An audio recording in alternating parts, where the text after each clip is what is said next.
ফজরে এই যে গতকাল আসছে, মাশাআল্লাহ তাবারাকাল্লাহ। আল্লাহ তাআলা আপনাদের এই ভালোবাসাকে কবুল করুক। প্রিয় ভাইরা, আমি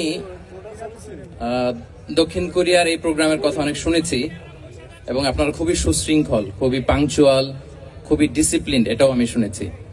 এবং তারই নমুনা আমি দেখতে পাচ্ছি যে খুব চমৎকার ইউনিভার্সিটির একটা স্টেডিয়ামে হাজার হাজার ইসলাম প্রিয় জনতা একত্রিত হয়েছে, কিন্তু কোনো বিশৃঙ্খলা নেই। তো আমি আলোচনা শুরু করবার আগে আপনাদেরকে ছোট্ট একটা অনুরোধ করব। আমরা আল্লাহ তাআলার কাছে কৃতজ্ঞ, দুই রত্নকে আল্লাহ তাআলা আমাদেরকে আজকে দান করেছেন। আমাদের মধ্যে এই পর্যায়ে আগমন করেছেন বাংলাদেশের এক নক্ষত্র, আপনাদের সকলের জনপ্রিয় কাছে প্রিয়, আমাদের জনানন্দিত ধূমকেতুর মতো উদিত হওয়া বাংলাদেশের একজন আলোচক, বিজ্ঞ আলেমী দিন ডক্টর মিজানুর রহমান আজহারী। আমরা আমার কালামকে অত্যন্ত আনন্দিত। আমরা আল্লাহ তাআলার কাছে দোয়া করছি, আল্লাহ তাআলা যেন হযরত দ্বয়ের হায়াতে বারাকা দান করেন, তাদের ইলমে বারাকা দান করেন, তাদের কাছ থেকে আমরা যেন আরো বেশি উপকৃত হতে পারি। আপনারা মাঠ প্রস্তুত করলে আমাদের সাথে আলোচনা শুরু হবে।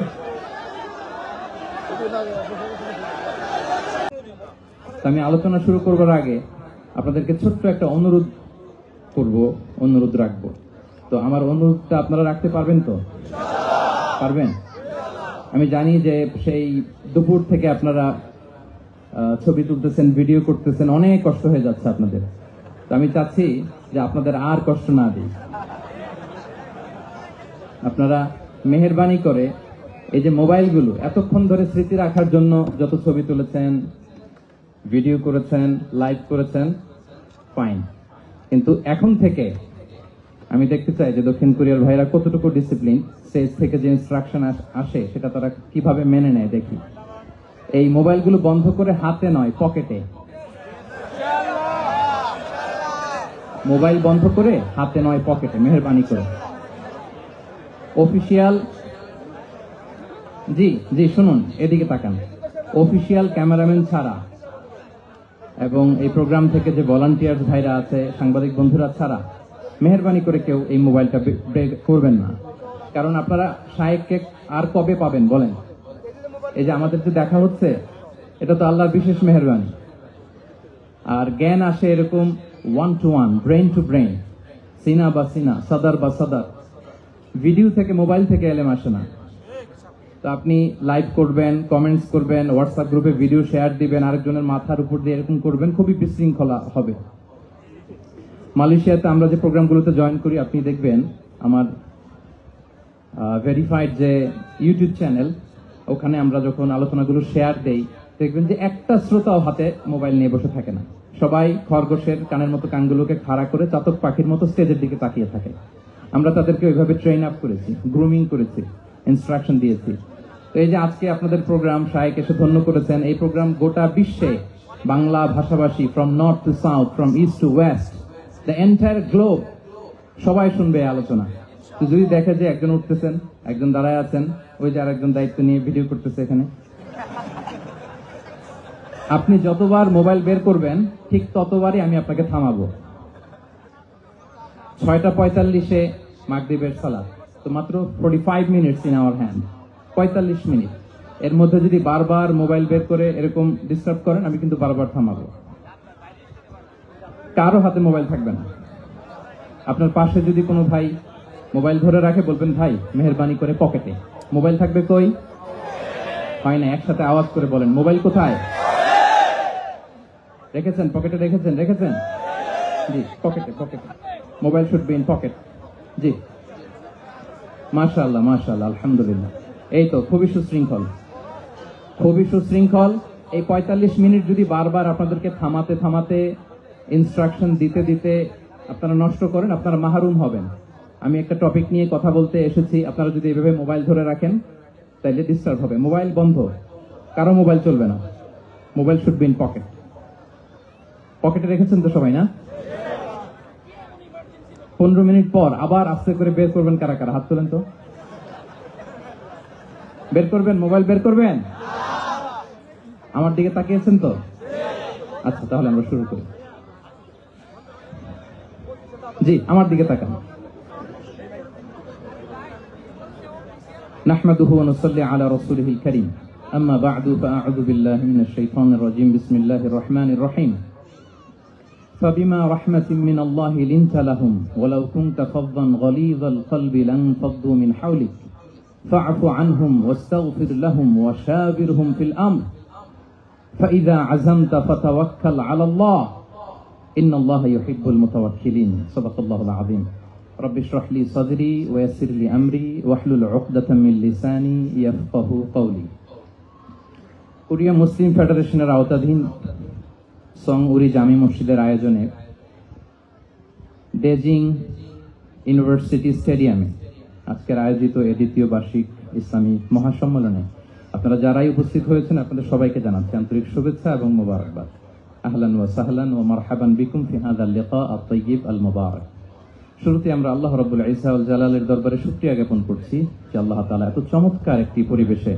আমাদের প্রিয় মাতৃভূমি বাংলাদেশ থেকে হাজার হাজার কিলোমিটার দূরে দক্ষিণ কোরিয়ার এই ইউনিভার্সিটির এই স্টেডিয়ামে কিছুদিনই কথা শুনবার জন্য আমাদেরকে আসার বসার সুযোগ করে দিয়েছেন আমরা সবাই পড়ে নিচ্ছি কালিমাতুশ শুকর আলহামদুলিল্লাহ আল্লাহ রাব্বুল ইজ্জা ওয়াল জালালের দরবারে লাখো কোটি শুকর এবং সুজুদ এবং প্রশংসা শেষে আমি আজকের এই প্রোগ্রামের অর্গানাইজিং কমিটিকে অন্তরের অন্তঃস্থল থেকে ধন্যবাদ জানাতে চাই যারা দীর্ঘদিন অনেক চেষ্টা করে অনেক আয়োজন করে আজকের এই চমৎকার ফুলের বাগানকে তারা সাজিয়েছেন তাদেরকে আমরা শুভেচ্ছা জানাই ধন্যবাদ জানাই আজকের প্রোগ্রামে উপস্থিত আছেন দক্ষিণ কোরিয়া প্রবাসী বিশিষ্ট ব্যবসায়ী ভাইয়েরা চাকরিজীবী ভাইয়েরা শ্রমজীবী ভাইয়েরা এবং দেখতে পাচ্ছি গ্যালারিতে পর্দার অন্তরালে আমাদের মা বোনেরা এসেছে কচিকাচার সোনামণিরা তারপর আমি এখানে সিকিউরিটি ডিপার্টমেন্টকে দেখলাম police department and I would like to thank from the bottom of my heart to the Daejeon University Authority for giving us this nice venue to organize such an amazing program. May Allah bless them with guidance. আমরা সবাই বলি আমিন আজকে উপস্থিত আছেন এই প্রোগ্রামের volunteers ভাইয়েরা press media সাংবাদিক বন্ধুরা আমি সবাইকে আবারও ধন্যবাদ এবং শুভেচ্ছা জানিয়ে শুরু করছি প্রিয় ভাইয়েরা আমাদের সময় খুব কম কথা অনেক বেশি আল্লাহ শুকরিয়া যে আমরা আমাদের প্রিয় শায়েখ আস-সুন্নাহ ফাউন্ডেশনের চেয়ারম্যান শায়েখ আহমদুল্লাহ হাফিজাহুল্লাহ ওয়া রাআহকে পেয়েছি উনি কথা বলার পরে আর কিছু বলার অবকাশ থাকে না সুযোগ থাকে না এত সুন্দর করে বলেন ঠিক কিনা বলেন তো চমৎকার নাসিহা নিশ্চয়ই উনি করেছেন কোরআন সুন্নাহর আলোকে কিউএস সেশন করেছেন কোশ্চেন আনসার সেশন করেছেন আমরা আল্লাহর কাছে দোয়া করি প্রার্থনা করি শায়েখের আলোচনা থেকে যেন আমরা উপকৃত হতে পারি শায়েখ যে দিক নির্দেশনামূলক বক্তব্য আমাদের সামনে উপস্থাপন করলেন আমরা যেন সেগুলোর উপর আমল করতে পারি প্রিয় ভাইয়েরা খুব বরকতময় একটা সময় আমরা কাটাচ্ছি রবিউল আউয়াল মাস এটা মিলাদুন নবীর মাস সিরাতুন নবীর মাস বিষ্ণু ইসলামের সিরাত আলোচনার মাস পুরো মাস জুড়ে আমরা বিষ্ণু ইসলামের আসিরা আল আতেরা বরকতময় সিরাত নিয়ে মিলাদ নিয়ে আমরা আলোচনা করে থাকি তো আজকের এই সন্ধ্যায় আমি বিষ্ণু ইসলামের সিরাত থেকে ছোট্ট একটা টপিক নিয়ে অল্প কয়েক মিনিট কথা বলবো ইনশাআল্লাহ এবং আমি আশা রাখবো এখন যেমনি আপনারা ঠিক চুপচাপ নীরব হয়ে বসে আছেন মাগরিবের আজান পর্যন্ত শেষ পর্যন্ত আপনারা ঠিক এভাবেই বসে আমাদেরকে সাহায্য করবেন কোঅপারেশন করবেন প্রিয় ভাইরা যে টপিকটি আমি চুজ করেছি আপনাদের জন্য আজকের এই কনভেনশনে বা কনফারেন্সে সেটা হচ্ছে আমাদের প্রিয় নবী বিশ্বনবী মুহাম্মদ রাসূলুল্লাহ সাল্লাল্লাহু আলাইহি ওয়াসাল্লামের আচরণ কেমন ছিল আমার প্রিয় নবীজির আচরণ তিনি মানুষের সাথে কেমন আখলাকে কেমন ব্যবহার তিনি করতেন কেমন ডিলিংস করতেন তার ইন্টারাকশন গুলো মানুষের সাথে কেমন ছিল তার আচরণ কেমন ছিল এই টপিকে আমরা কথা শুনবো আমরা যদি কোরআনকে জিজ্ঞেস করি যে কোরআন তুমি বলো তো বিষ্ণু ইসলামের আচরণ কেমন ছিল আমার নবীর আখলাক কেমন ছিল ব্যবহার কেমন ছিল কোরআন খুব প্রিসাইজলি আমাদেরকে জানায় এবং বলে যে ওয়া ইন্নাকা লাআলা খুলুকিন আযীম and verily you are on a very good standard of character এর অর্থ হচ্ছে নবী হে নিশ্চয়ই আপনি নৈতিক চরিত্রের সর্বোচ্চ মানের উপর প্রতিষ্ঠিত সুবহানাল্লাহ চারিত্রিক মাধুর্যতা চারিত্রিক নির্মলতা উন্নত চরিত্র সর্বোত্তম চরিত্র বলতে আমরা যা বুঝাই তার সবটা দিয়ে আল্লাহ তাআলা বিষ্ণু ইসলামের চরিত্রকে নির্মাণ করেছেন বিষ্ণু ইসলামের মাথার চুল থেকে পায়ের নখ পর্যন্ত একটা কলমের কালির ডট ফেলার ক্ষমতা বিশ্বের কারণে ঠিক কিনা বলেন এজন্য আল্লাহ বলছেন ওয়া ইন্নাকা লাআলা খুলুকিন আযীম নৈতিক চরিত্রের সর্বোচ্চ স্ট্যাটাস, সর্বোচ্চ মানে আপনি নবী হয়ে প্রতিষ্ঠিত। এবং তিনি বলতেন, ওয়া ইন্নামা বুইসতু লিউতাম্মিমা মাকারিমাল আখলাক, আমি উত্তম আচরণের পূর্ণতা দান করার জন্য এই পৃথিবীতে এসেছি, উত্তম চরিত্রের পূর্ণতা দিতে, চারিত্রিক পূর্ণতা দিতে, বিশ্ববাসীকে উত্তম চরিত্র শিখাবার জন্য এই পৃথিবীতে এসেছি। বিষ্ণু ইসলামের চরিত্রের চাইতে সুন্দর চরিত্র এই পৃথিবীতে কারো কি হতে পারে? আমরা তো আমাদের নেতাদের চরিত্রের ব্যাপারে বলি, আমার নেতার চরিত্র ফুলের মতো। আসলে কোথায় কি বলতে হবে এই সেন্সটাই আমাদের নাই। আল্লাহু আকবার। বিষ্ণু ইসলামের চরিত্রের ব্যাপারে স্বয়ং আল্লাহ তাআলা সার্টিফাই করেছেন। এবং আম্মা জান আয়েশা রাদিয়াল্লাহু তাআলা আনহাকে যখন জিজ্ঞেস করা হতো যে হে আম্মা, আপনি বলেন তো আমাদের নবীর চরিত্র কেমন ছিল, কাইফা কানা খুলুকু রাসূলিল্লাহ, কেমন ছিল নবীর চরিত্র, সাহাবারা বড্ড আগ্রহ নিয়ে জিজ্ঞেস করতেন। আম্মা জান আয়েশা বলেছেন, কানা খুলুকুহু আল কোরআন, বিষ্ণু ইসলামের চরিত্র ছিল কোরআনী চরিত্র। কোরআনে যা করতে বলা হয়েছে, যা করতে বারণ করা হয়েছে, তা প্র্যাকটিক্যালি বিশ্বনবীর জীবনে সেটা করে দেখানো হয়েছে। এবং তিনি বলতেন, ইনদামা রাসূলুল্লাহ সাল্লাল্লাহু আলাইহি ওয়াসাল্লাম ইয়ামশি আলাল আরদ কাআন্নাল কুরআন ইয়ামশি আলাইহি, বিষ্ণু ইসলাম যখন রাস্তা দিয়ে হেঁটে যেতেন, as if a living Quran is walking on the street, মনে হতো একটা জীবন্ত কোরআন রাস্তা দিয়ে হেঁটে যাচ্ছে। এত সুন্দর ছিল বিষ্ণু ইসলামের চরিত্র। উনি যে নিজেই উত্তম আচরণের ছিলেন তাই নয়, তিনি সর্বোত্তম আচরণ যেন আমরা অর্জন করি এটার ব্যাপারে গুরুত্ব আরোপ করেছেন। রাসূল সাল্লাল্লাহু জিজ্ঞেস করা হলো, নবী হে, কোন জিনিস মানুষকে সবচেয়ে বেশি আল্লাহ জান্নাতে প্রবেশ করাবে? সুইলা রাসূলুল্লাহ সাল্লাল্লাহু আলাইহি ওয়াসাল্লাম আন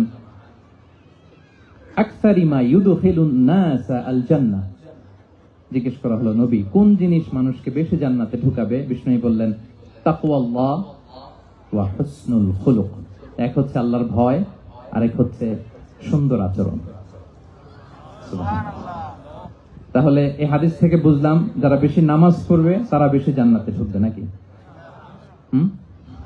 নামাজ পড়তে পড়তে যারা কপাল কালো করে ফেলছে এরা ঢুকবে না? যারা হজ করতে করতে বড় হাজী সাহেব হয়েছে, জিকির করতে করতে হাতে 3-4টা তাসবিহ রেখেছে, তাদের কথা বলা হয়েছে? এগুলো নিঃসন্দেহে অনেক বড় আমল, কিন্তু সবচাইতে বেশি জান্নাতে প্রবেশ করাবে যে আমল, বিষ্ণু বললেন, এক হচ্ছে আল্লাহর ভয়, আরেক হচ্ছে সর্বোত্তম আচরণ। প্রিয় ভাইরা, ইসলামের মেজাজটাকে চিনে নেন, ইসলামের এসেন্সটাকে বুঝে নেন। আমরা ভালো আচরণকে গুরুত্ব দিতে চাই না। অনেক নামাজি লোক দেখবেন নামাজ পড়তে পড়তে কপালে কালো দাগ ফেলে দিচ্ছে, বাসায় বউয়ের সাথে খারাপ আচরণ করে, খিটখিটে মেজাজের, প্রতিবেশীর সাথে শুধু ঝগড়া, কলিগদের সাথে ঝগড়া, মারামারি, দুঃসম্পর্ক, এরকম আছে না? নাই বলেন, আছে না? কিন্তু নামাজি, অনেক বড় হাজি, একদিনও কোরআন তেলাওয়াত মিস হয় না। তো এত ইবাদত করেও সে ইসলামের আসল এসেন্সটাকে ধরতে পারেনি। বিষ্ণু বললেন, সবচেয়ে বেশি জান্নাতে প্রবেশ করাবে যে দুটি আমল, একটি হচ্ছে তাকওয়াল্লাহ, আল্লাহর ভয়, আরেকটি হচ্ছে উত্তম আচরণ, সর্বোত্তম আচরণ। তা আমরা যেন উত্তম আচরণের অধিকারী হই। আমার স্ত্রীর সাথে যেন ভালো আচরণ করি, প্রতিবেশীর সাথে যেন ভালো আচরণ করি, ছেলে মেয়েদের সাথে যেন আমাদের অ্যাটিটিউডটা ভালো থাকে, আচরণটা ভালো থাকে, কলিগের সাথে যেন ভালো থাকে। বিশ্বনবীর আচরণ যেমন ছিল তেমন আচরণ যেন আমরা গড়ে তুলতে পারি। আওয়াজ করে পড়ুন আমিন। সুনানে আবু দাউদের এক বর্ণনা, বিষ্ণু ইসলাম বলেন, খুব চমৎকার একটি হাদিস, মনোযোগ দিয়ে শুনুন। তিনি বলেন, আনা যাঈমুন বিবাইতিন ফি রাবাদিল জান্নাতি লিমান তারাকাল মিরাআ ওয়া ইন কানা মুহিক্কান, আমি ওই ব্যক্তিকে জান্নাতের আঙ্গিনায় একটা ঘরের গ্যারান্টি দেই যে ব্যক্তি তর্ক করার সময় নিজে হক এটা জেনেও সে তর্ক থামিয়ে দেয়। অনেক সময় হয় না, অনেকে পায়ে পাড়া দিয়ে ঝগড়া করতে আসে, এরকম আছে না নাই? আপনি চুপচাপ দেখবেন একটা বাজে কমেন্টস করতেছে, আবার কমেন্টের নিচে কমেন্ট, আবার গালি, হ্যাঁ আছে না এরকম? বিষ্ণু বলেন, নিজে হক এটা জানার পরেও আর যাতে তর্ক না বাড়ে, যে তর্ক থামিয়ে দেয় জান্নাতের আঙ্গিনায়, তাকে আমি একটা ঘরের গ্যারান্টি দেই। ওয়াবিবাইতিন ফি ওয়াসাতিল জান্নাতি লিমান তারাকাল কাযিবা ওয়া ইন কানা মাযিহান, আর ওই ব্যক্তিকে আমি জান্নাতের মাঝখানে একটা ঘরের গ্যারান্টি দেই যে ব্যক্তি কৌতুক করার সময়ও মিথ্যা পরিহার করে। করতেছে কৌতুক, ফান করতেছে আর কি, হি ইজ কিডিং, ফান করে, কৌতুক করে, কিন্তু কৌতুকের সময় সে মিথ্যা বলে না। এই স্বভাব যাদের, তাদেরকে আমি জান্নাতের মাঝ বরাবর একটা ঘরের গ্যারান্টি দেই। এরপর বিষ্ণু কি বলে দেখেন, তিনি বলেন ওয়াবিবাইতিন ফি আ'লাল জান্নাতি লিমান হাসানা খুলুকাহ। আর জান্নাতের একেবারে হাইস্ট পিক অফ প্যারাডাইস, জান্নাতের সর্বোচ্চ স্তরে আমি একটা ঘর বা একটা বাসভবনের গ্যারান্টি ওই ব্যক্তিকে দেই যে তার আচরণটা সুন্দর করেছে, যে সুন্দর আচরণের অধিকারী হয়েছে, তাকে জান্নাতের হাইস্ট পিকে আমি একটা বাসভবনের গ্যারান্টি দেই। তাহলে বলেন তো আমাদের আচরণটা সুন্দর করার দরকার আছে না নাই? এটা খুব ছোটখাটো একটা আমল, তাই না? কথা বলেন দক্ষিণ কোরিয়া প্রবাসী ভাইরা, আওয়াজ করে বলেন এটা কি ছোট আমল? দেখলে সালাম দিব, সুন্দরভাবে কথা বলবো, ভালো উইশ করব, হ্যাঁ, হিংসা জিঘাংসা অহংকার থেকে মুক্ত থাকবো, খিটখিটে মেজাজের হব না, অলওয়েজ স্মাইলিং ফেস থাকবে আমার, হৃদ্যতাপূর্ণ আচরণ। এই কাজটা কি ছোট আমল? আওয়াজ করে বলেন এই আমলটা কি ছোট না বড়? প্রিয় ভাইরা, বিষ্ণু ইসলাম সবার সাথে এরকম মাধুর্যতাপূর্ণ আচরণ করতেন, ছোট থেকে বড়, নারী থেকে পুরুষ, বন্ধু থেকে শত্রু, সবার সাথে সুন্দর আচরণ করতেন। এবং তার এই চমৎকার আচরণে মুগ্ধ হয়ে তার অনেক শত্রু মুহূর্তে তার বন্ধুতে পরিণত হয়েছে। তাহলে আসুন আমরা দেখি আমাদের প্রিয় নবীজির আচরণ কেমন ছিল। এটা ছিল ভূমিকা কথা, ইন্ট্রোডাক্টরি ডিসকাশন। এটা বুঝলে পুরো আলোচনা বুঝবেন। আলোচনার এই পর্যায়ে এসে আমি যতটুকু বললাম এটা সবার কাছে ক্লিয়ার না ভাইরা? প্রিয় নবীজির আচরণ কেমন ছিল এটা নিয়ে আমরা শুনবো। শুরুতেই আমরা দেখি যে শিশুদের সাথে বিষ্ণু ইসলাম কেমন আচরণ করতেন। এই যে এত বলার পরেও লুকিয়ে লুকিয়ে অনেকে মোবাইল বের করেন, আপনি যে ডিস্টার্ব করতেছেন আমাদের, মেহরবানি করে করবেন না, এদিকে তাকান। তাহলে শিশুদের সাথে পেয়ারা নবীজি কেমন আচরণ করতেন সেটা আমরা শুনবো। আমরা যদি থ্রু দ্য লেন্স অফ সিরা অথবা through the lens of Sunnah lens দিয়ে, আমরা তো এক একজন এক এক লেন্স লাগাই, তো দেখবেন যে সুন্দর একটা গ্লাস করলে যেটা যেই কালার ওইটা দেখা যায়, কিন্তু নীল গ্লাস করলে গোটা দুনিয়াটা, লাল গ্লাস লাগালে দুনিয়াটা। এই জন্য কোরআনের লেন্স দিয়ে আমরা বিশ্ব দেখি। কোন লেন্স দিয়ে বিশ্ব দেখবো? We see the world through the lens of Quran. আজকের আলোচনাটা আমরা করবো থ্রু দ্য লেন্স অফ সিরাতের আলোকে, সুন্নাহর আলোকে দেখি বিষ্ণু ইসলাম শিশুদের সাথে তিনি কেমন আচরণ করতেন। বিষ্ণু ইসলামের কাছে যখন কোনো শিশু নিয়ে আসা হতো তিনি তাহনিক করতেন। হাদিসে এসেছে, সিরায় এসেছে। তাহনিক কি? খেজুর চিবিয়ে খেজুরের মিষ্টি রস লালা সহ বাচ্চার মুখে লাগিয়ে দিতেন।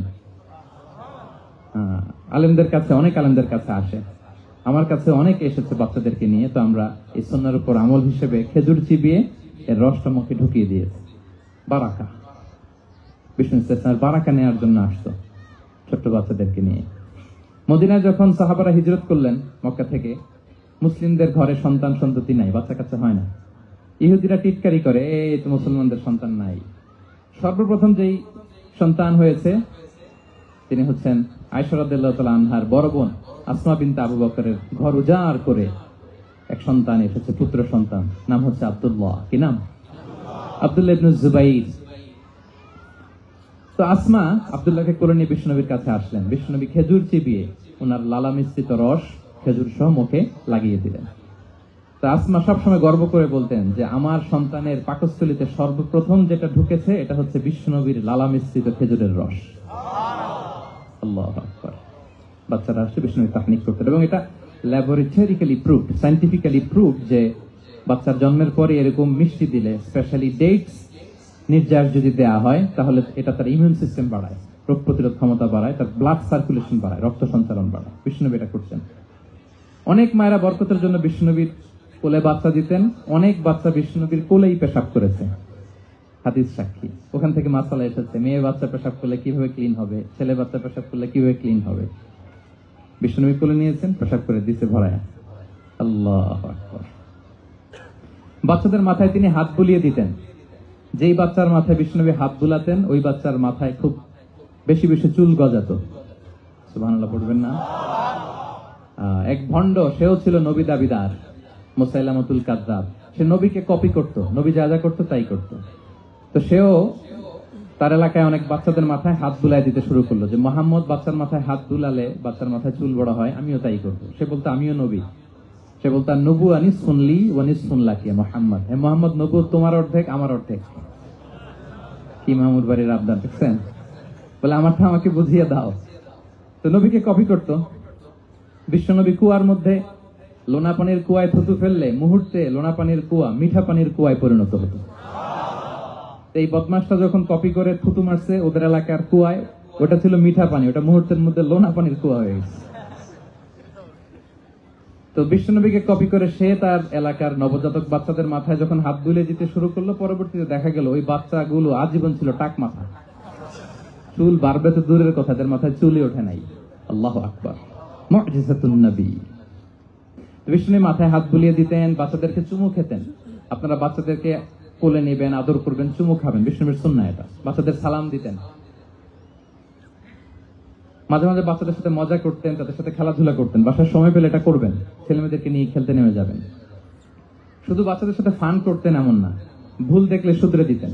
এক ছোট্ট বাচ্চা কোলে বসে খাবারের প্লেট থেকে এখান থেকে ধরে ওখান থেকে ধরে, তাও বাঁ হাতে। বিষ্ণু বললেন, ইয়া গোলাম সাম্মিল্লাহ, বিসমিল্লাহ বলো। কুল বিয়ামিনিক, বাঁ হাতে নয় ডান হাতে খাও। ওয়া কুল মিম্মা ইয়ালিক, আর এদিক সেদিক থেকে নয়, তোমার সামনে যেটা আছে ওইটা খাও। সুবহানাল্লাহ, শুধরে দিতেন। সাদাকার খেজুরের স্তূপ ছিল, যাকাতের খেজুর। হাসান রাদিয়াল্লাহু তাআলা আনহু, বিষ্ণু ইসলামের দৌহিত্র, ছোট্ট মানুষ, হাঁটতে হাঁটতে যে খেজুরের স্তূপের দিকে খেজুর নিয়ে খেলতে, হঠাৎ একটা খেজুর খেতে আরম্ভ করলেন। বিষ্ণু বললেন,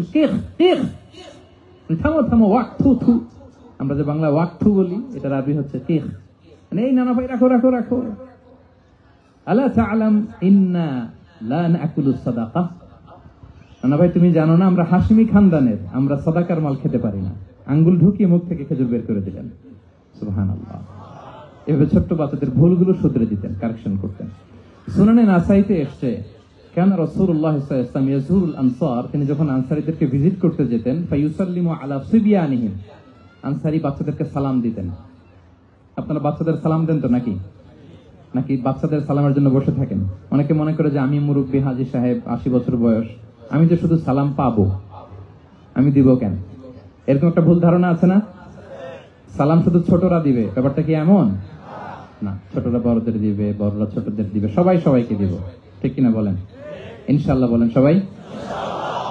ওয়ায়ামসাহু বিরুসিহিম, বাচ্চাদের মাথায় হাত বুলিয়ে দিতেন। ওয়াদউ লাহুম, তাদের জন্য দোয়া করতেন। তাহলে বিশ্বনবীর বাচ্চাদের সাথে আচরণ, ডিলিংস, ইন্টারঅ্যাকশন কেমন ছিল বুঝতে পেরেছেন? একবার এক নামাজে ওনার নাতিদেরকে নিয়ে হাজির হলেন, হাসান হুসাইন রাদিয়াল্লাহু আনহুমাকে নিয়ে। তো নামাজের এক সিজদায় বিশ্বনবী এমন লম্বা সময় সিজদায় পড়ে রইলেন, মাথা আর উঠান না। মুসল্লিরা তো অবাক, সাহাবারা ভাবলেন, হায় রে, নবীজি অসুস্থ হয়ে গেলেন নাকি, অথবা ওহী নাজিল হলো নাকি। নামাজ শেষে সাহাবারা জিজ্ঞেস করলেন, ইয়া রাসূলুল্লাহ, আপনি কি অসুস্থ হয়েছেন নাকি ওহী নাজিল হচ্ছিল? এত লম্বা সিজদা দিতে তো কখনো দেখি নাই। বিশ্বনবী বললেন, না না, কুল্লুন যালিকা লাম ইয়াকুন, কোনটাই না, বরং ওয়ালাকিন্না বিনি ইরতাহালানি, আমার নানা ভাই হাসান হুসাইন সিজদারত অবস্থায় আমার পিঠের উপরে উঠে বসেছিল। ফাকারিহতু আন উআজ্জিলাহু হাত্তা ইয়াকদিয়া হাজাতা, আমি উঠে গেলে তাদের ডিস্টার্ব হবে, এজন্য সিজদায় পড়েছিলাম। যতক্ষণ তাদের পিঠে উঠে খেলতে মনে চেয়েছে তারা খেলেছে, তারা নেমেছে, তারপরে সিজদা থেকে মাথা উঁচু করে দাঁড়িয়েছি। কি কনসিডারেশন ছিল, কি কনসিডারেট পিপল ছিলেন। সুবহানাল্লাহ বিহামদিহি। তো আমরা কাঁধে নিয়ে খেলবো তো দূরের কথা, আমরা অনেকে বাচ্চাদেরকে মসজিদে দেখলেই রেগে যাই, আছে না নাই? অনেক মুরব্বীরা আছে মসজিদে বাচ্চা দেখতে পারে না, দেখবেন হ্যাঁ, খিটখিটে মেজাজের হয়ে যায়, রিঅ্যাক্ট করে। আলহামদুলিল্লাহ গত অনেক বছর ধরে বাংলাদেশে এটা নিয়ে আমরা কন্টিনিউয়াসলি বলেছি যে না, শিশুদেরকে আপনারা মসজিদে আসলে ধমক দিবেন না, ভুল করলে, আওয়াজ করলে, চিৎকার করলে তাদেরকে বকা দেওয়া যাবে? বলেন। আজকে যদিও বকা খেয়ে মসজিদ থেকে ফিরে যায়, আর কোনোদিন মসজিদের দিকে পা বাড়াবে? ও যাবে ক্লাবে, হ্যাঁ, ও যাবে গানের কনসার্টে, আর ফেরাতে পারবেন মসজিদে? আর আসবে না। খবরদার, আপনার একটা ধমকের কারণে মসজিদমুখী কোনো শিশু যেন অন্যদিকে না যায়। বুঝাবেন যে আব্বু, এটা আমাদের ইবাদতগাহ, পবিত্র জায়গা, কিন্তু দুষ্টামি করতে হয় না, আওয়াজ করতে হয় না, আল্লাহ তোমাকে অনেক গুনাহ দিবে। গুনার ভয় দেখালে কিন্তু বাচ্চারা দুষ্টামি করে না, দেখবেন, ঠিক কিনা বলেন? এই সেন্সটা তাদের আছে, এভাবে বুঝাবেন। মুসনাদে আহমদে একটা হাদিস এসেছে, বিষ্ণু ইসলাম ওনার চাচাতো ভাইদেরকে নিয়ে দৌড় প্রতিযোগিতা করাতেন, লাইন ধরে দাঁড় করাতেন, আর বলতেন, মান সাবাকা ইলাইয়া ফালাহু কাদা ওয়া কাদা, সবাই দাঁড়াও, দেখি কে কার আগে আমাকে দৌড়ে ধরতে পারে, যে ধরতে পারবে তাকে পুরস্কার দিব। আল্লাহু আকবার। এবং বিশ্বনবীর এই কথা শুনে সবাই দৌড়ে যে বিশ্বনবীর ঘাড়ের উপর উঠতো, বুকের উপর উঠতো, ঝাঁপিয়ে পড়তো, বিশ্বনবী সবাইকে ধরে আগলে নিতেন, প্রত্যেকের গালে চুমু খেতেন, পড়েন সুবহানাল্লাহ। এই ছিল শিশুদের প্রতি বিষ্ণু ইসলামের আচরণ। তো আমরা এরকম আচরণ করি কিনা? আমাদের আচরণটা আমাদের বাচ্চা, আমাদের আত্মীয় স্বজনের ছোট ছেলে মেয়ে, আমরা কোথাও শিশুদেরকে যদি দেখি, আমরা তাদের সাথে কিভাবে আচরণ করি একটু মিলিয়ে নিন। কার আচরণ কেমন, এরকম করেন কিনা আমি আর জিজ্ঞেস করতে চাইলাম না, জাস্ট আস্ক ইউরসেলফ, নিজেকে জিজ্ঞেস করুন যে আমরা আমাদের বাচ্চাদের সাথে এরকম আচরণ করি কিনা। তাহলে প্রথম পয়েন্টটা ক্লিয়ার, শিশুদের সাথে বিষ্ণু ইসলামের কেমন আচরণ ছিল। এটা কি আপনাদের কাছে ক্লিয়ার হয়েছে প্রিয় ভাইরা? আপনাদের কষ্ট হচ্ছে না? হ্যাঁ, শেষ করে দিব? আরো কয়েক মিনিট শুনবেন তো? ইনশাআল্লাহ পড়ুন সবাই। আচ্ছা, শিশুদের পার্ট শেষ, এবার দেখি বয়স্কদের সাথে, অ্যাডাল্টদের সাথে বিষ্ণু ইসলামের আচরণ কেমন ছিল, বড়দের সাথে কেমন আচরণ করতেন আমরা আসুন দেখি। সাহাবারা তো সবচাইতে বেশি বিশ্বনবীর সঙ্গ পেয়েছেন, তাই না? বিশ্বনবীর সবচাইতে বেশি সঙ্গ পেয়েছেন কারা? আওয়াজ করে বলুন, ক্লাসের মতো কারা? সাহাবারা সবচাইতে বেশি সঙ্গ পেয়েছেন। তাদের সাথে কেমন আচরণ ছিল? যে আয়াতটি দিয়ে আমি শুরু করেছি, আল্লাহ বলেছেন ফাবিমা রাহমাতিন মিনাল্লাহি লিনতা লাহুম ওয়ালাউ কুনতা ফাযযান গালিযাল কলবি লানফাদু মিন হাওলিক। সাহাবারা বিশ্বনবীর এত ভালোবাসা পেয়েছেন, এত সুন্দর আচরণ পেয়েছেন, তারা বিশ্বনবীকে সবসময় আগলে রাখতে চাইতেন, ঘিরে থাকতে চাইতেন, তার সঙ্গ ছাড়তে চাইতেন না। পড়েন সুবহানাল্লাহ। সবসময় ঘিরে রাখতে চাইতেন। বাসায় ভাল লাগে না, বিশ্বনবীর কাছে চলে যেতেন। ওয়াইফের সাথে মনোমালিন্য, নবীর দরবারে চলে যেতেন। এমনকি কোন সাহাবীর পেটে যদি ক্ষুধা লাগতো, ঘরে খাবার না থাকতো, তারা বিশ্বনবীর কাছে চলে যেতেন। তারা বলতেন নবীর চেহারার দিকে তাকিয়ে থাকলেই আমাদের ক্ষুধা মিটে যেত। আগলে রাখতেন সবসময় বিষ্ণু ইসলামকে। আর সবসময় বিষ্ণু ইসলাম একটা স্মাইলিং ফেস নিয়ে তাদের সাথে কথা বলতেন, মুচকি হাসবেন। বিষ্ণু বলেন তাবাসসুমুকা ফি ওয়াজহি আখিকা সাদাকা, you smile to your brother, it's a charity. তোমার ভাইয়ের দিকে তাকিয়ে তুমি যে মুচকি হাসো, এটা সাদাকা দেওয়ার সওয়াব কামিয়ে ফেলো তুমি। এবং সাহাবারা বলতেন মা রাআইতু আহাদান আকসারা তাবাসসুমান মিন রাসূলিল্লাহ সাল্লাল্লাহু আলাইহি ওয়াসাল্লাম। বিশ্বনবীর চাইতে বেশি কাউকে আমরা কোনোদিন মুচকি হাসি দিতে দেখিনি। মুচকি হাসেন তো আপনারা? তো গোমরা মুখ করে রাখছেন কেন? হাসেন হাসেন, মুচকি হাসেন, হাসবেন। হাসতে পয়সা লাগে? হ্যাঁ, কত লাগে বলেন মুচকি হাসি দিতে? হ্যাঁ, আচ্ছা, লাগে না তো মুচকি হাসবেন। হাসতে যদি সাদাকার সওয়াব হয়, তো আমরা মুখ গোমরা করে রাখবো কেন? আমরা কি করব? মুচকি হাসবো। রাজি আছেন? দেখবেন যিনি মুচকি হাসে তাকে সবাই পছন্দ করে, আর যিনি গোমরা মুখ থাকে তার দেখতে ভালো লাগে। আমার ভালো লাগে না, আপনাদের লাগে? লাগে? লাগে না, লাগে না। হাসি কিন্তু সংক্রামক, ইতিবাচক ভাবে সংক্রামক। আপনি হাসলে দেখবেন হেসে হেসে কথা বলে, যার সাথে বলতেছেন তারও একটা হাসি। আপনি গোমরা মুখে থাকলে ওই ব্যক্তিও গোমরা মুখ, ঠিক কিনা বলেন? এবং মুচকি হাসলে স্বাস্থ্য ভালো থাকে, মানসিক স্বাস্থ্যের সাথে এটা সম্পর্ক আছে। মুচকি হাসবেন। মোবাইল বন্ধ করবেন। এই যে খুব দায়িত্বশীলতার সাথে আমি মুচকি হেসে হেসে ভিডিও করতেছি। প্রিয় ভাইয়েরা, দেখেন বিষ্ণু ইসলাম কেমন কনসিডারেট ছিলেন। বিশ্বনবী যদি কারোর সাথে মুসাফা করতেন, ভাই একটু হাত মিলান তো, এই যে ওই লোক হাত সরানোর আগে বিশ্বনবী হাত সরাতেন না। যখন উনি হাতটা টান দিতেন তখন নবী হাত টান দিতেন। কারোর সাথে কথা বলার সময় এইভাবে আর চোখে তাকাতেন না, এইভাবে না। কথা বলতে হইলে ঘুরে তার দিকে হয়ে তাকে সম্মান দিয়ে, রেসপেক্ট দিয়ে কথা শুরু করতেন। কেউ কোনো গুরুত্বপূর্ণ কথা কানে কানে বলতে চাইলে তিনি কথা শেষ না হওয়া পর্যন্ত মাথা সরাতেন না। সুবহানাল্লাহ, আস্তে বলেন। আল্লাহু আকবার, আল্লাহু আকবার। একটু মিলিয়ে নেই, আসলে কি আমরা পারি এত চমৎকার আচরণ উপহার দিতে? আল্লাহ, কতটা কনসিডারেট ছিলেন দেখেন। এক বেদুইন, অক্ষর জ্ঞানহীন মানুষ, সভ্যতার ছোঁয়া তার মধ্যে লাগেনি। সে মসজিদে নববীতে ঢুকে একবার মসজিদে নববীর মাঝখানে পেশাব করা শুরু করলেন। কি করা শুরু করলেন? কোথায়? টয়লেটে? কোথায়? ইসলামের সবচাইতে দ্বিতীয় সবচাইতে পবিত্র জায়গা, বিশ্বনবীর মসজিদের মাঝখানে। সাহাবারা তাকে মারতে উদ্ধত হলেন। বিষ্ণু বললেন দাও, থামো থামো, এই থামো থামো। কারণ প্রস্রাব করার সময়, টয়লেট করার সময় হুট করে কাউকে ধমক দেওয়া যায় না, ডাকা যায় না, দরজায় বড় নক করা যায় না, করলে তার ক্ষতি হতে পারে, এটা করবেন না। বিষ্ণু বললেন দাউ ওয়া হারিকু আলা বাউলিহি সাজলান মিন মা, এই রাখো বেচারাকে পেশাব করতে দাও, পেশাব করতে দাও। সে পেশাব শেষ করলো, বিষ্ণু বললেন এক বালতি পানি ঢেলে দাও। এই এক বালতি পানি বালুতে মিশে জায়গাটা পরিষ্কার হয়ে যাবে। এরপর বিষ্ণু সাল্লাল্লাহু আলাইহি ওয়াসাল্লাম বললেন ফাইন্নামা বুইসতুম মুয়াসসিরিন ওয়া লাম তুবআসু মুআসসিরিন, তোমরা এত কঠোর হচ্ছ কেন? আল্লাহ তো তোমাদেরকে কঠোর করে পৃথিবীতে পাঠাননি, সহজপন্থী করে আল্লাহ তাআলা আমার এই উম্মতকে পৃথিবীতে পাঠিয়েছে। পড়েন সুবহানাল্লাহ। দেখেন কত চমৎকার আচরণের ছিলেন। এবং পরে লোকটাকে বুঝিয়ে বললেন, সে কালিমা পড়ে মুসলমান হয়ে গিয়েছে। আল্লাহু আকবার। এই ছিল বিষ্ণু সাল্লাল্লাহু আলাইহি ওয়াসাল্লামের ইন্টারঅ্যাকশন সাহাবাদের সাথে। এবং সাহাবাদের জন্য তিনি দোয়া করতেন প্রাণ ভরে। প্রিয় ভাইরা, দোয়া চাওয়া, দোয়া করা দুটোই সুন্নাহ। প্রাণ ভরে তিনি সাহাবাদের জন্য দোয়া করেছেন। বিষ্ণু সাল্লাল্লাহু আলাইহি ওয়াসাল্লাম একবার ওয়াশরুম সেরে এসে দেখলেন কে যেন অজুর পানি রেখে গিয়েছে। জিজ্ঞেস করলেন কে রেখেছে? বলা হলো আব্দুল্লাহ ইবনে আব্বাস রেখে, ছোট্ট আব্দুল্লাহ। বিষ্ণু সাল্লাল্লাহু আলাইহি ওয়াসাল্লাম খুশি হয়ে গেলেন, হায় রে, সে কিভাবে খেয়াল করলো আমি এখন ওয়াশরুম থেকে আসলেই তো আমার অজুর পানি লাগবে। খুশি হয়ে একটা দোয়া করলেন তার জন্য। তিনি বললেন আল্লাহুম্মা ফাক্কিহহু ফিদ্দীন ওয়া আল্লিমহু তা'ওয়িল, মানে হে আল্লাহ আপনি তাকে দ্বীনের জ্ঞান দেন এবং কোরআনের ব্যাখ্যা তারে শিক্ষা দেন। বিশ্বনবীর এই দোয়া এমন ভাবে কবুল হয়েছে, এই আব্দুল্লাহ ইবনে আব্বাস যত মুফাসসির পৃথিবীতে আসবে সকল মুফাসসিরদের সম্রাট হিসেবে আল্লাহ তাকে কবুল করেছেন। বিশ্বনবীর দোয়া তারা পেয়েছেন। উম্মে সুলাইম রাদিয়াল্লাহু তাআলা আনহা, আনাস রাদিয়াল্লাহু তাআলা আনহুকে নিয়ে আসলেন, বললেন নবী হে, আপনি এসেছেন, আমরা যে এত খুশি মদিনাবাসী, সবাই দেখে আপনার হাতে কিছু না কিছু হাদিয়া দেয়, আমি কি দিব?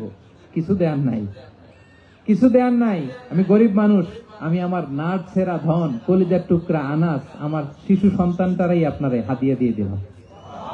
খোয়াই দিমুকা আনাস, নবী হে, সে আপনার ছোট্ট খাদেম হবে, আপনার কাজ করে দিবে। উদুল্লাহ আলাহ, আপনি তার জন্য একটা দোয়া করেন। বিষ্ণু দোয়া করলেন, কি দোয়া করলেন? আল্লাহুম্মা আকসির মালাহু ওয়া ওয়ালাদা, আল্লাহ আনাসের সম্পদও বাড়ায় দাও, ওয়া ওয়ালাদা, তার সন্তানও বাড়ায় দাও।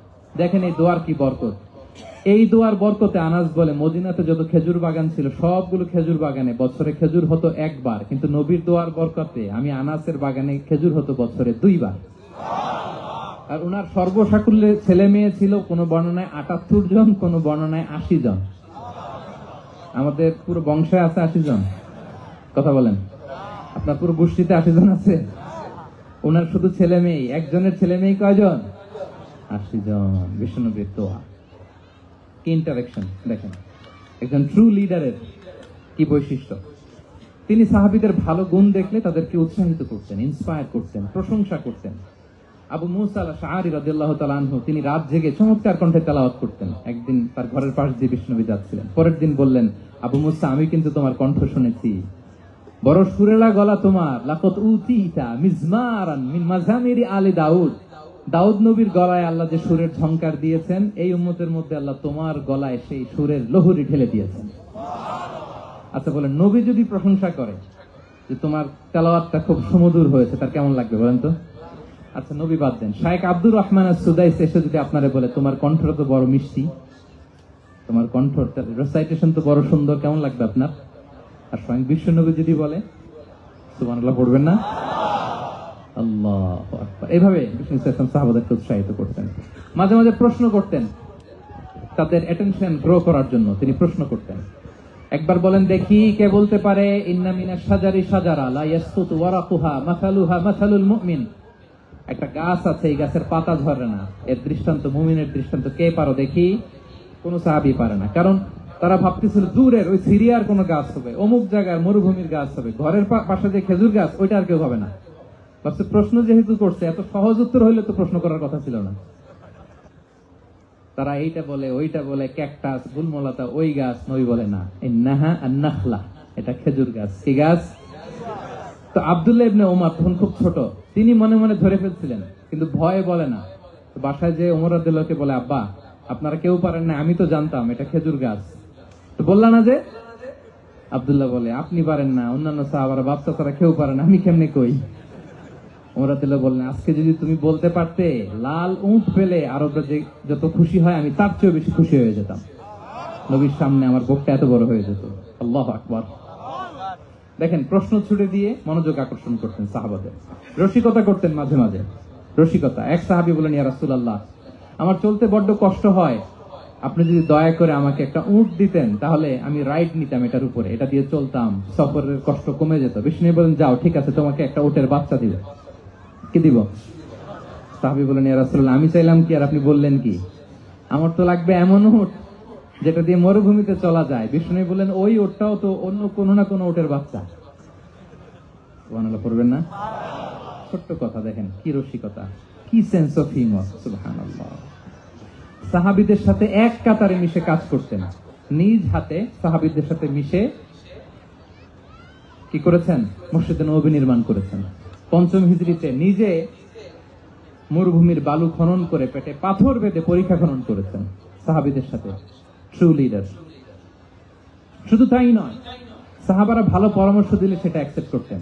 আমাদের মধ্যে অনেকের একটা ইগোইস্টিক ঝামেলা আছে, বাড়ির কাজের মেয়ে বলছে, কাজের ছেলে বলছে, এই আমার স্টাফ বলছে, এটা আমি কেন শুনবো? এরকম একটা মেন্টালিটি অনেকের আছে না নাই? অনেক সময় তাদের মধ্য থেকেও ভালো পরামর্শ আসতে পারে না? বলেন, পারে কিনা? বিশ্বনবী দেখতেন কেউ ভালো পরামর্শ দিলে সেটা পিক করতেন, নিয়ে নিতেন। বদরের যুদ্ধে মুসলিম সৈন্যরা কোথায় ক্যাম্প করবে, বিশ্বনবী হঠাৎ একটা জায়গায় ক্যাম্প স্থাপনের নির্দেশনা দিলেন। হাব্বাব ইবনুল মুনজির রাদিয়াল্লাহু তাআলা আনহু, তিনি বললেন, ইয়া রাসূলুল্লাহ, অনুমতি দিলে একটা কথা বলবো। কি কথা? এই যে আপনি ক্যাম্প স্থাপন করলেন এখানে, এটা কি আল্লাহর আদেশে না আপনার ইচ্ছায়? নবী বললেন, আমার ইচ্ছা, এটা আল্লাহর আদেশ নয়। বিষ্ণু বললেন, তাহলে ঠিক হয় নাই, লোকেশন সিলেকশন ঠিক হয় নাই, তাহলে কোথায়? হাব্বাব বললেন, ইয়া রাসূলুল্লাহ, ওই যে কূপ দেখা যায় ওখানে, দ্যাটস আওয়ার লোকেশন, ওখানে করলে ভালো হবে। কেন? বলতেছে, আমরা ওখানে ব্যারিকেড দিয়ে রাখবো, পানি আমাদের কন্ট্রোলে থাকবে, কুরাইশরা পানির অভাবে যুদ্ধ ছাড়াই মরবে, আমরা পানি খেয়ে যুদ্ধ করবো। সুবহানাল্লাহ বলেন। বিশ্বনবীর সাথে সাথে হাব্বাবের কথা মেনে নিলেন, বলে যে না, আমি যে ডিসিশন দিয়েছি সৈন্যদের মধ্যে আবার ছড়িয়ে দাও, we should change our location. আল্লাহু আকবার। তাহলে সাহাবাদের সাথে ইন্টারেকশন কি ফ্র্যাঙ্কলি, কি ওপেন মাইন্ডেড। সুবহানাল্লাহ বিহামদিহি। তাহলে শিশুদের সাথে গেল, বড়দের সাথে, সাহাবাদের সাথেও গেল। আপনারা উঠতেছেন কেন ভাইয়েরা? আসর পড়েন নাই? কাঁচা হয়ে যাবে নামাজের জন্য? হ্যাঁ, উঠবেন না মেহরবানি করে, অল্প কয়েক মিনিট, কেউ উঠবেন না। লম্বা সময় তো ওয়াশরুমের ব্যাপার থাকে, অনেকের হয়তো আবার নামাজ ছুটে গিয়েছে। আল্লাহ। আচ্ছা, ৩ নম্বরে স্টাফের সাথে, কর্মচারীর সাথে, সেবকের সাথে বিষ্ণু ইসলাম কি আচরণ করেছেন? বিষ্ণু ইসলামের অনেক খাদেম ছিল, সিরাতে এসেছে। সবার কথা তো বলা যাবে না, একজনের কথা বলি, আনাস রাদিয়াল্লাহু তাআলা আনহুর কথা। আনাস, লক্ষ্মীপুরে আমি এক জায়গায় ওনার কোন একটা ওয়াজ করতে যে আমি বললাম, আনাস নামটা কেমন লাগে? কারণ অনেকে বাচ্চা নিয়ে এসে বলে, হুজুর নাম রেখে দেন। তাই আমি বললাম, আজকে এখানে নাম দিয়ে দেই আনাস। এই বছর এই লক্ষ্মীপুরে যত বাচ্চা হবে যাদের মনে চায় আনাস রেখে দিয়েন। ৩-৪ বছর পরে শুনি আনাস দিয়ে লক্ষ্মীপুর ভরে গেছে। অনেকে আমাকে জানাইছে ছেলের নাম কি আনাস, তো বলে যে ওই যে হুজুর আপনি 19 সালে আমাদের লক্ষ্মীপুরে এসে বলছিলেন, ওই কথা থেকে আমরা, পেটে ছিল বাচ্চা, আমরা নিয়ত করে ফেলছি আনাস রাখবো। আনাস নামটা অনেক সুন্দর না? সাহাবাদের নামগুলো চুজ করে করে ছেলেদের নাম রাখবেন। উনি ছিলেন বিষ্ণু ইসলামের খাদেম। কোনদিন তিনি কোন ওনার স্টাফকে, সেবককে, খাদেমকে মারধর করেন নাই, কোনদিন না। আমরা তো পান থেকে চুন খসলে, আল্লাহ, বাংলাদেশে ওই যে লোহার খুন্তি গরম করে কাজের মেয়ের পিঠে শেখা দেওয়া হয়, এরকম আছে না নাই? ডাকাত বলেন। মানবাধিকার কর্মী, আবার নারী আন্দোলনের বড় নেত্রী, কিন্তু ঘরের ভেতরে দেখা যায় তার আসল চরিত্র। কারো আসল চরিত্র যদি জানতে চান, কয়েকটা জায়গায় নক করলে জানা যায়। এক হচ্ছে তার বউ, তার ব্যাপারে কি বলে, তার স্ত্রী। এরপর তার ড্রাইভার কি বলে, তার ঘরের কাজের মহিলাটা কি বলে। এদের কাছে নক করলেই আপনি বড় সাহেবের আসল তথ্য পেয়ে যাবেন। কথা বুঝতে পেরেছেন? আনাস রাদিয়াল্লাহু তাআলা আনহু বলেন, খাদিমতুন নবিয়্যা 10 সিনিন ফামা ক্বালা লি উফ ফামা ক্বালা লি লিমা সানা'তা ওয়ালা লিমা লা সানা'তা। আমি 1 বছর 2 বছর নয়, 10 বছর বিশ্বনবীর খাদেম ছিলাম। আওয়াজ করে বলেন তো, কয় বছর? একদিনের জন্য আমার কোনো কাজে বিরক্ত হয়, ইস, আরে, বিরক্ত হয়ে আমরা এগুলো বলি না? একদিনের জন্য বলে না, একদিন, একটি মুহূর্তের জন্য। এই 10 বছরে একটিবারও পেয়ারা নবীজি বলেন নাই, আনাস এটা কেন করলে? একবারের জন্য বলে নাই, আনাস এটা করলে না কেন? একবারের জন্য তিনি বলেন। আনাস রাদিয়াল্লাহু তাআলা আনহু বলেন, একদিন একটা কাজে সম্ভবত জুব্বা আনতে আমাকে বিষ্ণু পাঠিয়েছিলেন। আমি ছোট মানুষ, জুব্বা আনতে যে ভুলে আমি মদিনার বাচ্চাদের সাথে খেলতে আরম্ভ করলাম, খেলা দেখতে আরম্ভ করলাম। বাচ্চারা রাস্তায় খেলাধুলা করে না, বিষ্ণুনবী যেটা আনতে পাঠিয়েছে ওইটা না এনে ভুলে, ছোট মানুষ তো, সেও দাঁড়িয়ে দাঁড়িয়ে মদিনার ছেলে মেয়েদের খেলা দেখতেছে। এখন সময়ের পর সময় যায়, ঘন্টার পর ঘন্টা যায়, আনাস তো আর আসে না জুব্বা নিয়ে। বিষ্ণুনবী ভাবলেন, হায় রে, আনাস মনে ভুলে গেছে, যাই নিজের কাজ নিজেই করে নিয়ে আস। বিষ্ণুনবী বেরোলেন, বেরোই দেখে ওই তো আনাস, আমার আনাস বাচ্চাদের সাথে খেলা দেখতেছে। আমরা হইলে কি করতাম? আমরা হইলে কি মাইর, ওই যে ডাইরেক্ট মাইর। আল্লাহ, আজকে তোর একদিন কি আমার একদিন না।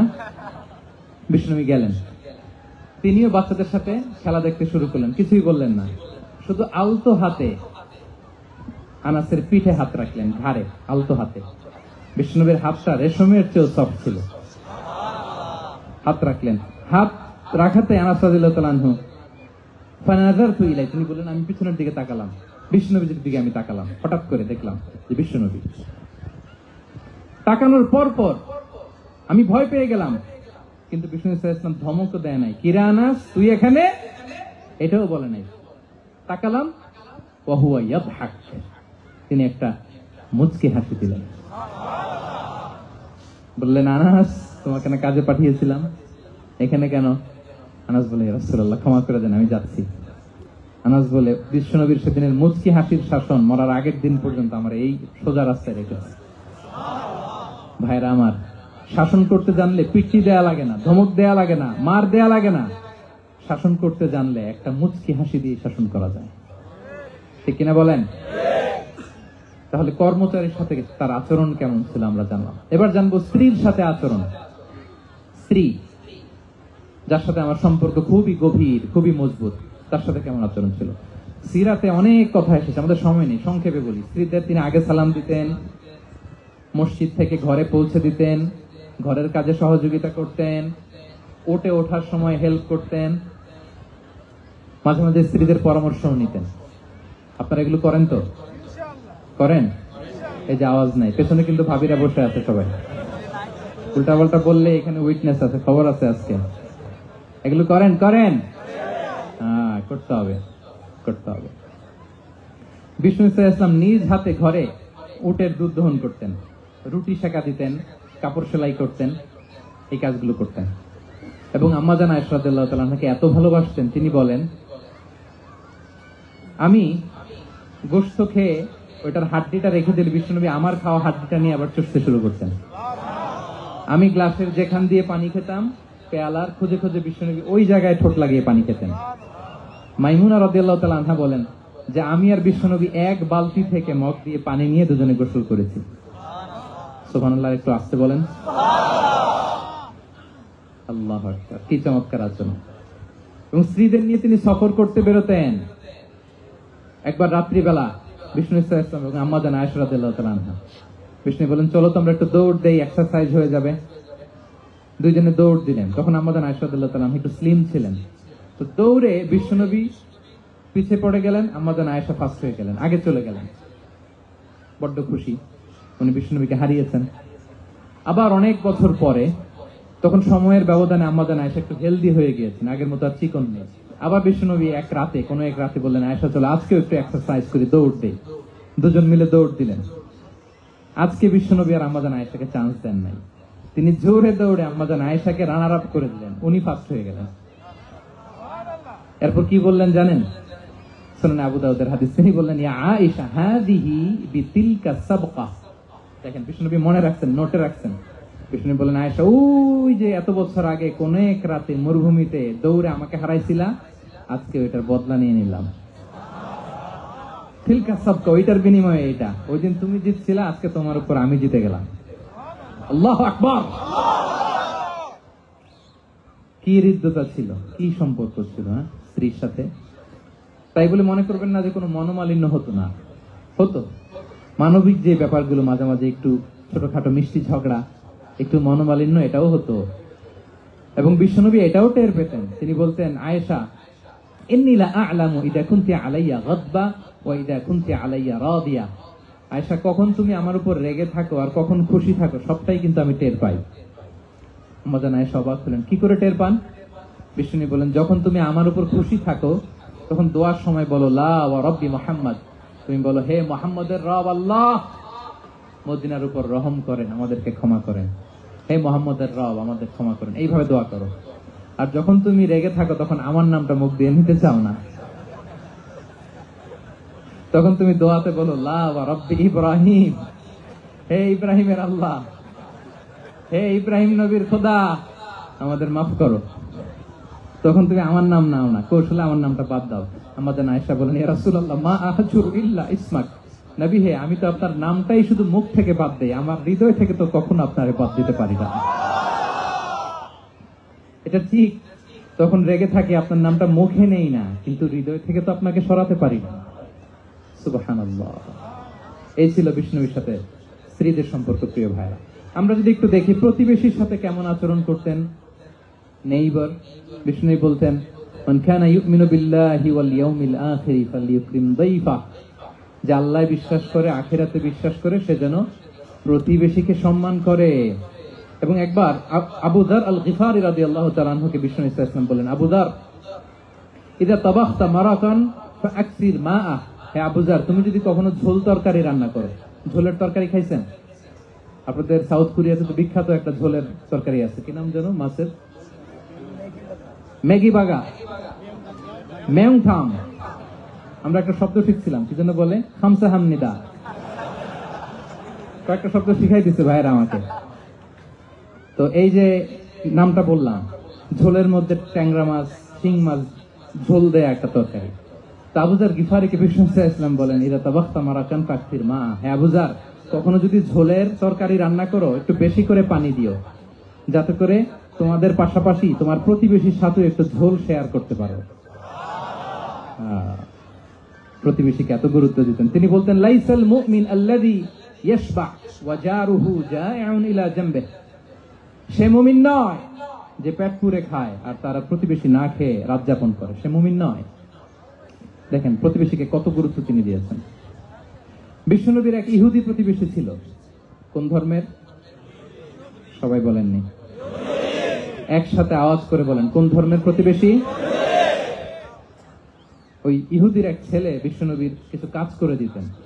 অনেকদিন হলো ছেলেটা আসে না, ছোট্ট ইহুদি ছেলে, মোবাইল বন্ধ, ছোট্ট ইহুদি ছেলে আসে না। খোঁজ নিলেন, শুনলেন সে অসুস্থ। শুনলেন ইহুদি ছোট্ট ছেলেটা কি, বিশ্বনবী দেখতে গেলেন।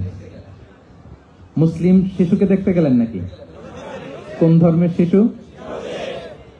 তার মানে আপনার প্রতিবেশী যদি হিন্দু হয়, বৌদ্ধ হয়, খ্রিস্টান হয়, দ্যাট ডাজন্ট ম্যাটার, আপনি তার বিপদে আপদে পাশে থাকবেন। এটাই ইসলামের শিক্ষা, ঠিক কিনা বলেন? এই যে আপনাদের এখানে বুদ্ধিস্ট নেইবার আছে, হিন্দু নেইবার আছে, খ্রিস্টান নেইবার আছে, তারা বিপদে পড়লে তো আপনার যাওয়ার দরকার নাই না? যাবেন, খোঁজ খবর নিবেন, ভিজিট করবেন, পাশে দাঁড়াবেন। আপনি যে তাদের খোঁজ খবর নিতেছেন, মুসলিম হয়েও আপনি এত চমৎকার আচরণের, এটা দেখেই অনেকে কালিমা পড়ে মুসলমান হয়ে যাবে। এটাই তো দ্য বিউটি অফ ইসলাম, ইসলামের সৌন্দর্য। বিশ্বনবী হিন্দু মুসলিম ইহুদি বাছেন নাই, ছোট্ট ইহুদিটাকে দেখতে গেলেন। যে দেখে হায়রে কাতর হয়ে সে বিছানায় মৃত্যু সজ্জায় শুয়ে আছে, বাচ্চাটার মাথায় হাত বুলিয়ে দিলেন। হাত বুলিয়ে বাচ্চাটাকে, ইহুদি বাচ্চাটাকে বললেন, আসলিম, হে শিশু তুমি ইসলাম ধর্ম গ্রহণ করো। এখন ছোট্ট মানুষ, তার বাবা আবার পাশে দাঁড়িয়েছে, আব্বা কি বলে না বলে, সে নাযারা ইলা ওয়াজহি আবি, বাবার দিকে তাকালেন। তার বাবা বলে, আতিয়া আবুল কাসিম, মানে বিষ্ণু সাল্লাল্লাহু কুনিয়াত, বড় ছিল কাসিম, তাকে বলা হতো আবুল কাসিম। ইহুদি বাবা বলল, মুহাম্মদ যা বলে তাই করো। সাথে সাথে সে বলল, আশহাদু আল্লা ইলাহা ইল্লাল্লাহ ওয়া আশহাদু আন্না মুহাম্মাদুর রাসূলুল্লাহ।